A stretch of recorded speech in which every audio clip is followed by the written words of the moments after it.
I have a face just like my hoodlum dad's. When I first came to town, I noticed everyone loved to stare at me. The old vegetable seller stared at me so hard he couldn't even hold his scale steady. After stuffing a few eggs into my hands, he hopped on his rusty tricycle and sped away. By now the old man's mind was racing. Those dimples, those eyes, he's a spitting image of that troublemaker from the Mu family. The old man feared that Mu kid had gotten into trouble. If he got reported, he'd be facing a firing squad. He pedaled his tricycle so fast sparks flew, only to run into Zhao Hongmei at the corner. She's that rascal's own mother. The old man wrung his hands in panic, dragging Zhao Hongmei back with him. As they ran, he probed, "Hongmei, has your Weiguo had a girlfriend all these years?" Zhao Hongmei was completely baffled. She waved him off and said, "That boy hasn't even started thinking about girls. He gets annoyed whenever I mention it." The old man's heart sank. This wasn't about not having a girlfriend. He'd clearly already produced a grandson for them. He didn't waste any more words, wanting only to drag my grandmother to see the living proof for herself. To his surprise, by the time they rushed back in a panic, there was no one left at the street corner. My grandmother thought the old man was playing a trick on her, but a second later, he couldn't hold it in anymore. He leaned in and whispered, "That child looks exactly like your third son. Even that mischievous look when he smiles is identical." Instantly, my grandmother felt like she'd been struck by lightning, and her vision went dark. She suddenly remembered that night 4 years ago, when my 19-year-old rascal of a father didn't come home all night.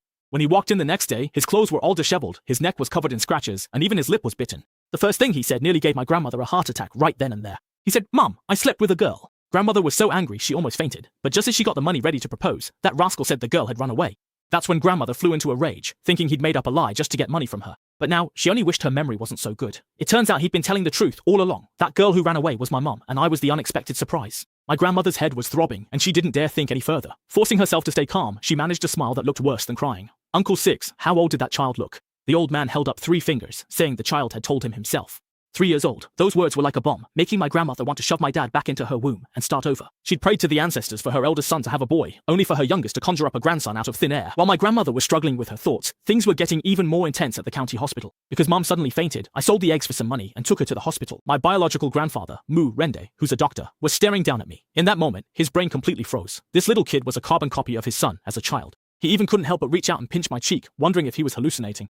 But I just knit my little brows, feeling so sad I could die. I waited at the state-run restaurant for so long, but I never saw the father who was supposed to look just like me. Thinking about the tragic ending for the family in the book made me want to cry. It felt like our family was really doomed. Auntie Chen, who was waiting in line nearby, saw me about to cry and immediately got angry. She pulled me behind her and glared at my grandfather. "Do city folk think they can just bully children?" Grandfather suddenly snapped out of it, realizing he'd lost his composure. He coughed to hide his overwhelming joy and said, "This child looks malnourished. He might be coming down with heat stroke." That was true enough.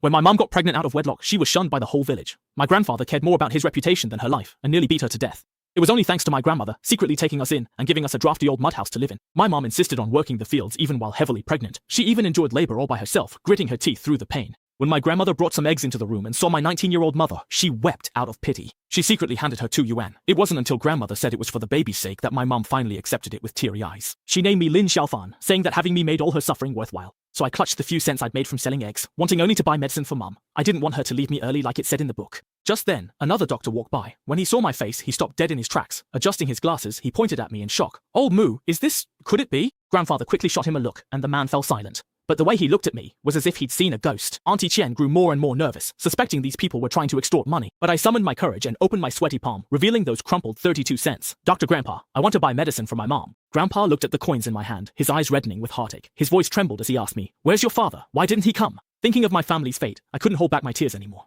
I shook my head while sobbing. Mom said, "Xiaofan doesn't have a father." With a jolt, Grandpa's body froze. No father, yet named Xiaofan? It was as if he suddenly remembered something. His entire body began to shake violently. August, 4 years ago, at the guest house. The time and place matched perfectly. My grandfather, the hospital's vice president, could barely stand. He stared at me, heartache and affection nearly overflowing from his eyes. The shock of finding what was lost left his mind blank. Dr. Wang, standing nearby, quickly supported my swaying grandfather, fearing he might faint. To reassure the wary Auntie Chen, Dr. Wang quickly revealed my grandfather's identity, saying he was Vice President Mu of the hospital. The title Vice President acted like a sedative, instantly calming Auntie Chen. She then reluctantly revealed everything about my mother's condition. It turned out my mother's health was compromised when she had me. She'd had a fever for 2 weeks, and after getting caught in the rain, she was nearly delirious. These words hit Grandpa like a heavy hammer, leaving him so full of guilt, he wanted to hide his face in the ground. Dr. Wang also stared at him with a look of deep reproach. With trembling hands, Grandpa wiped my tears with a handkerchief, murmuring that it was okay. He then prescribed the most effective fever medicine, lying that it only cost 20 or 30 cents so my money would cover it.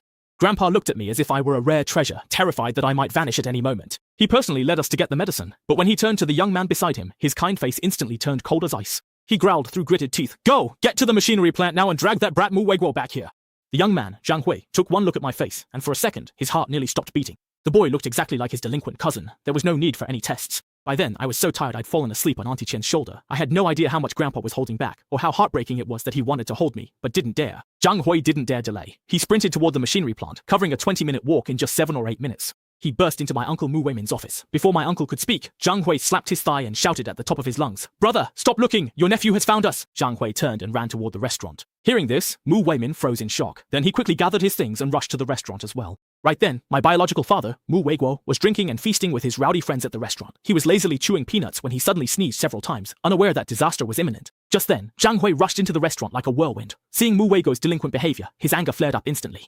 Mu Weiguo even teased him with a grin. "Cousin, are you skipping work?" Fuming, Zhang Hui leaned in and shouted for everyone to hear. "Mu Weiguo, your own son has come looking for you." Instantly, the entire restaurant fell into a deathly silence. Everyone froze as if they'd been turned to stone. The peanuts in my father's hand dropped onto the table. He was completely stunned. To make matters worse, my grandmother and uncle arrived at the door at that exact moment and heard everything clearly. When Mu Weiguo snapped out of it, he thought his father was playing a trick to catch him. He slapped Zhang Hui while his friends roared with laughter, teasing, "Brother Weiguo, when did you secretly have a son?" No one believed it. In their eyes, Mu Weiguo was far from being a father. Zhang Hui was sweating with anxiety, but my father just waved him off dismissively, thinking it was all a ridiculous joke. Zhang Hui was frantic, my face, so like Mu Weiguo's, flashing in his mind. He grabbed Mu Weiguo's arm, but my father shoved him away in disgust, more concerned about his new shirt. Just then, Grandma Zhao Hongmei burst in, radiating fury. Her thunderous roar instantly silenced the rowdy crowd. After all, she was a grade dean at the county primary school, and a childhood nightmare for many. Mu Weiguo finally got up reluctantly and was led away by Zhang Hui like a small chick. He was still grumbling, convinced it was just a new trick by his father to get him home for a scolding. But they had no idea that Grandpa Mu was frantic at the hospital. Ironically, the nurses were incredibly efficient that day, and Auntie Chen was about to leave with the medicine.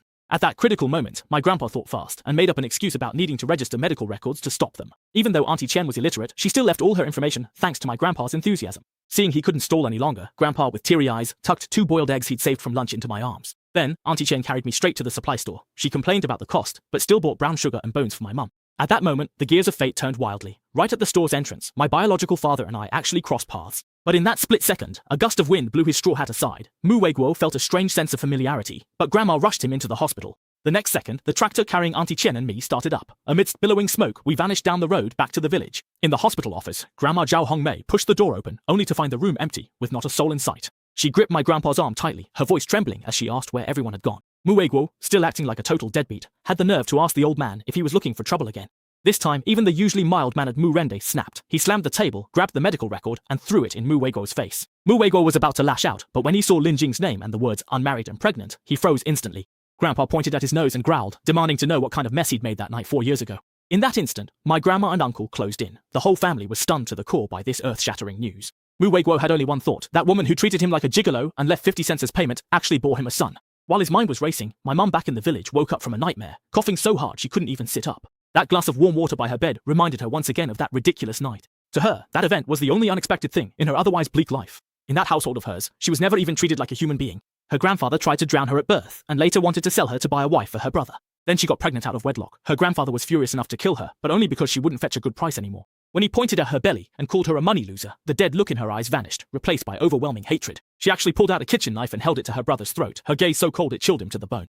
"You gave me life, and I've worked for you. Consider the debt of gratitude paid in full." My mum gripped the knife tightly against her brother's neck. Both families were ready to squeeze every last drop out of her for that dowry money. Just then, my great-grandmother jumped out, pointing and cursing her for being an ungrateful ingrate. That outburst exposed a huge scandal. Her own father tried to drown her at birth, and it was her great-uncle who saved her for 5 yuan. But when my scoundrel grandfather saw she'd grown up and could work or be sold for a profit, he shamelessly took her back. From then on, my mum was like a discarded ball, kicked between 2 families. She never knew what love was, until I came along, and she finally had someone in this world who relied on her completely. The moment I first called her mama, a piece of her frozen heart finally began to melt. Meanwhile, miles away in the hospital office, my father Mu Weiguo was livid. Without a word, he burst out like a wild leopard. My grandparents chased after him until they were out of breath, but they couldn't even catch a glimpse of him. Just then, thunder rolled across the sky, and a torrential downpour began to lash down on everything. My uncle Mu Weiming stayed calm and managed to get the address from my frantic grandfather. When he reached the tractor station in the gale, he found Mu Weiguo with his bike, loaded with supplies he'd swiped from home. Uncle knew no one could stop this stubborn mule, so he handed over some cash and told him to send word once he arrived.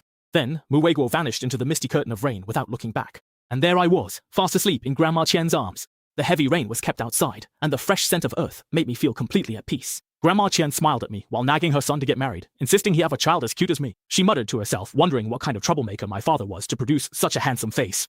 The tractor finally rattled home. Inside, my mom was delirious with fever, worrying about how to repay all the kindness she'd received. Just then, I held that plain white boiled egg up to her eyes. "Mommy, eat!" My mom's face changed instantly. She sat up abruptly, clutching the bed. "Where did this egg come from?" I blinked innocently. Grandpa gave it to me, but my mum thought the egg was charity from my former grandmother again. Her face darkened terrifyingly. She feared owing favors most in life, and feared even more that I'd become a beggar. Her stern look made my hands and feet go cold. I carefully put down the egg, shrunk back, and pulled her hem, crying out, "Mommy, Xiaofan was wrong." In an instant, my mum's heart felt like it was being carved out by a dull knife. She was clearly trembling with guilt, yet she remained stubborn and stiff, unable to even give me a hug. The next second, my tears began to fall. I was truly scared, afraid she'd be like those in books, falling so ill she'd never wake up again. Scalding tears hit the back of her hand, and she panicked instantly. Her favorite smiling baby had been brought to tears by her own hand. She reached out tremblingly, wanting to touch me, but not daring to, until I suddenly threw myself into her arms, burying my head against her stomach. Only then did she seem to regain her senses, pulling me tightly into her embrace, her throat too tight to speak a word. I cried myself to sleep, resting fitfully. Even in my dreams, I held onto her clothes tightly. Looking at my dependence, my mum felt her heart, empty for 20 years, finally filled to the brim by my tiny hands. She silently peeled that salty egg and swallowed it. Then, amidst the storm outside, she held me and fell into a deep sleep. Just then, several dull knocks thundered at the door. My mum woke up alertly, threw on some clothes, and dragged her weak body to the door. "Who is it, Xiaojing?" "It's me, your uncle Lin Gui." Hearing the village chief's voice, my mum finally relaxed. But the moment she opened the door, she felt like she'd fallen into an ice cellar. Besides Uncle Lin Gui and his wife, a soaking wet young man was also standing at the door. Auntie Lin was rambling on, saying the young man was a doctor who insisted on coming overnight after hearing my mum was sick. But my mum couldn't hear a word. She stared at the face behind Auntie Lin, her pupils shrinking. Her knuckles turned white as she gripped the doorframe, her shock and fear impossible to hide. Coincidentally, that young man had a face just like mine. Anyone could see that my biological father had come looking for us. In the storm, the man stood like a lone wolf. Rain dripped down his sharp jawline. His eyes were locked onto my mum, carrying a chilling air of hostility. The next second, a cold smile touched his lips. He gritted his teeth and said word by word, "Long time no see, Lin Jing."